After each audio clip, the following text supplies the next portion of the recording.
వినాయక చవితి శుభాకాంక్షలు. మోరియా.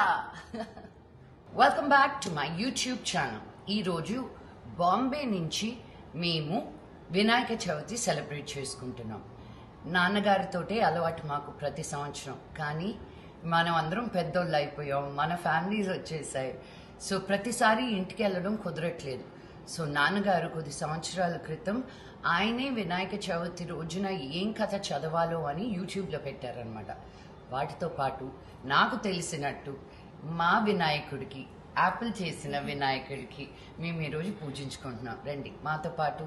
మీకు కూడా ఎల్లప్పుడూ సుఖ సంతోషాలతో, ఆయురారోగ్యాలతో, సుఖ సంపదలతో మీరందరూ వర్ధిల్లాలని నేను మనస్ఫూర్తిగా కోరుకుంటున్నాను.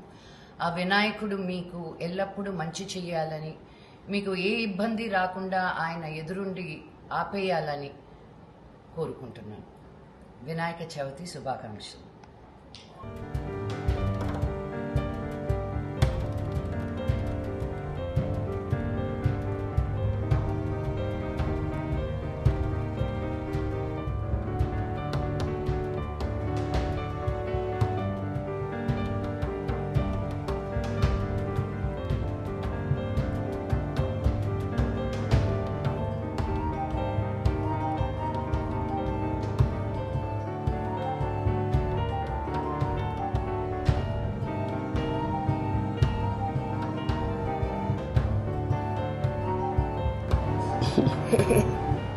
ప్రతి సంవత్సరం మా కుటుంబ సభ్యులతో పాటు కొంతమంది సన్నిహితులను ఇంటికి పిలిచి వినాయకుని జననం, తన భర్త తిరిగి కైలాసానికి వస్తున్నాడని తెలుసుకున్న పార్వతి వారి సంభాషణలో ద్వారం దగ్గర ఉన్న బాలుడి ప్రసక్తి వచ్చింది.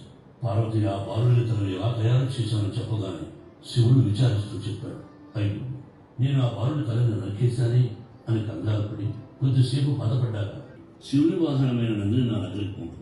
గజాసుల సంహారానికి గంగరెత్తుల మేడమే తగినది. బ్రహ్మ ఇతర దేవతలందరినీ వెంటనే రావలసిందిగా విష్ణుమూర్తి కబురు పంపాడు. నందిని గంగరెద్దుగా అలంకరించి దేవతనికి తలో వాయిద్యం ఇచ్చి తను చిరుగంటలు సన్నాయిని అందుకుని వారందరూ గజాసురుడి దగ్గరకు వెళ్లారు. ఆ ఊళ్ళో మనోహరంగా సాగే ఆ గంగరెద్దు మేళాన్ని గజాసురుడు చూసి ఎంతో వినోదించాడు. మేళాల పెద్దైన శ్రీహరితో, నరుడా నీకేం కావాలో కోరుకోని గజాసురుడు అన్నాడు. వివాదం శ్రీహరి దృష్టికి వచ్చింది. ఆయన తన దివ్య దృష్టితో జరిగింది గ్రహించి ఆ ఋషుల దగ్గరకు వెళ్లి పార్వతీదేవి చంద్రుడికి ఇచ్చిన శాపం వలన ఇలా జరిగిందని మహావిష్ణువు ఋషులకు తెలిపాడు. శ్రీహరి అందరినీ వెంట తీసుకుని కైలాసానికి వెళ్లాడు. కడుపు పగిలి మరణించి ఉన్న విఘ్నేశ్వరుని బ్రతికించి పార్వతికి సంతోషాన్ని కలిగించాడు.